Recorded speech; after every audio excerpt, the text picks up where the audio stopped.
Olá, eu sou a Samara e eu e o meu grupo nós vamos apresentar sobre a repressão e a política externa brasileira durante o regime militar nos anos de 1964 a 1985. Bom, o nosso trabalho eu vou trazer um contexto histórico sobre a época, a minha colega Renata vai trazer um pouco sobre a política externa brasileira e a minha colega Nicole vai trazer alguns pontos importantes sobre esse período na conclusão.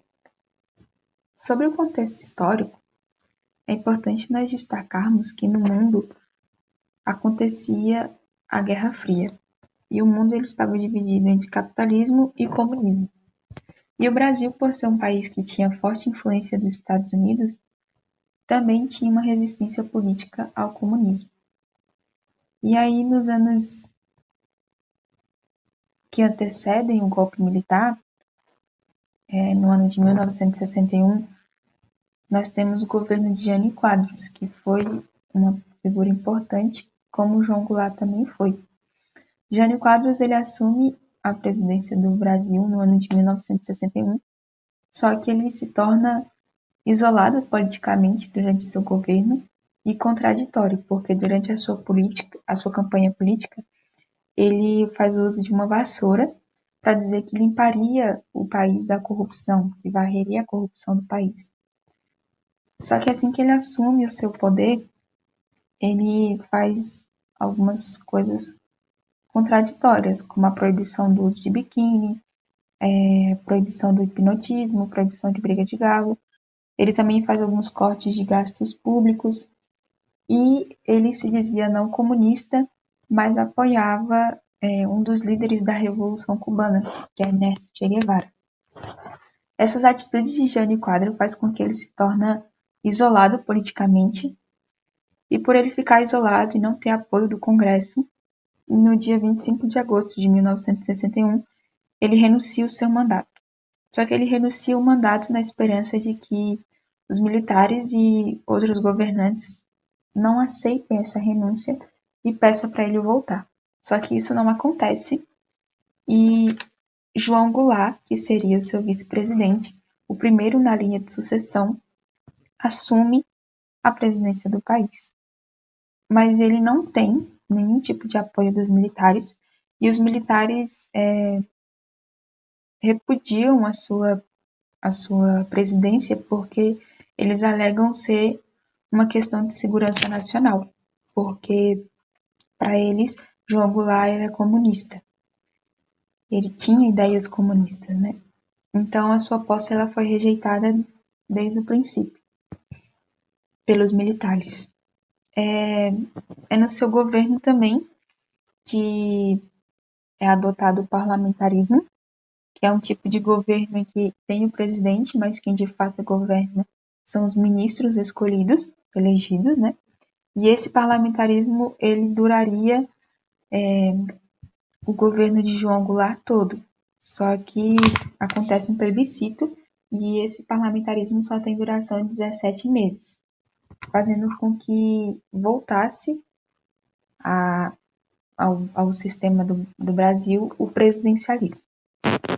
Só que João Goulart ele não foi aceito desde o primeiro dia da sua presidência e ele é acusado de ter ideias comunistas e ele não consegue agradar nenhum dos lados, nem os conservadores, pelo fato de apresentar ideias comunistas, como também nem os esquerdistas, porque ele, nas suas decisões políticas, no seu plano de governo, se torna decisões muito lentas, então não consegue satisfazer a população. E por essa insatisfação reinar dos dois lados, tanto do lado conservador como do lado de esquerda, João Goulart ele sofre um golpe militar nos dias 31 de março até o dia 2 de abril acontece o golpe militar no Brasil. João Goulart deixa de presidir no Brasil, né, de ter o poder da presidência, e aí é instaurado no dia 9 de abril o ato institucional número 1. Esse ato diz que dava poder ao Congresso para eleger o presidente. Então, o poder ficaria totalmente na mão dos militares e do Congresso. Então, é a partir daí que se instaura o golpe militar. E esse golpe militar dura cerca de 21 anos, né, no Brasil. E é um golpe que visava muito o fortalecimento do poder executivo.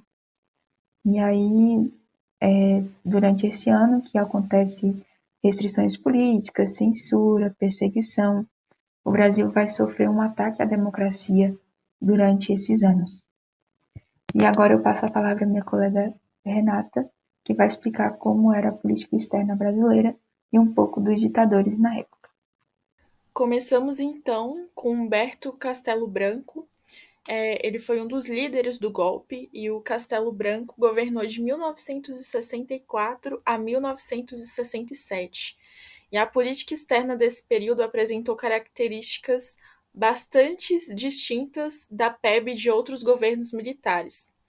Tanto que o Amado Servo se refere a esse período como um passo fora da cadência. Isso porque foi um momento de aproximação ideológica com os Estados Unidos e os ditames do conflito leste-oeste, com um discurso fortemente anticomunista. E, além disso, o governo Castelo Branco restringiu drasticamente as relações diplomáticas e comerciais com países não alinhados. Em outras palavras, com países socialistas, a exemplo da União Soviética. Falando agora de Costa e Silva, nós temos, em um primeiro momento, planos de restabelecer a democracia, algo que não aconteceu, tanto que esse foi nesse governo que foi decretado o AI-5, e no âmbito da política externa, Costa e Silva, que havia exercido o cargo de ministro de guerra no governo anterior, priorizou a chamada diplomacia da prosperidade, pautada por grandes transformações. E de acordo com Letícia Pinheiro, nesse momento, a reincorporação das teses mais nacionalistas ao modelo de desenvolvimento. Ou seja, existe uma maior autonomia para o Brasil. Outra definição que cabe à menção aqui é a de Amado Servo, novamente, onde ele diz que esse novo momento, esse novo período, é um momento de recuperação das tendências.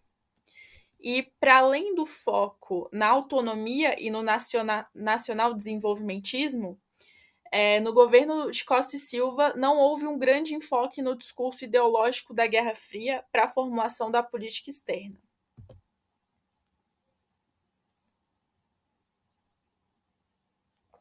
Entrando agora na fase considerada de maior repressão da ditadura militar, falamos de Médici, que promoveu slogans como "Este é um país que vai para frente" e o famoso "Brasil, ame-o ou deixe-o". Nesse governo, houve o milagre econômico, que mais tarde se revelaria como uma grande ilusão. Teve também um discurso fortemente anticomunismo. Houve também uma continuidade da vertente nacional desenvolvimentista e orientada para o nacionalismo de fins. O cenário internacional desse período, segundo Servo, foi de ampliação da dimensão e fortalecimento do exercício do poder nacional. O Brasil do governo Médici foi para uma via mais individualista e que prezou não pela transformação do sistema internacional, mas sim da atuação do Brasil nesse cenário.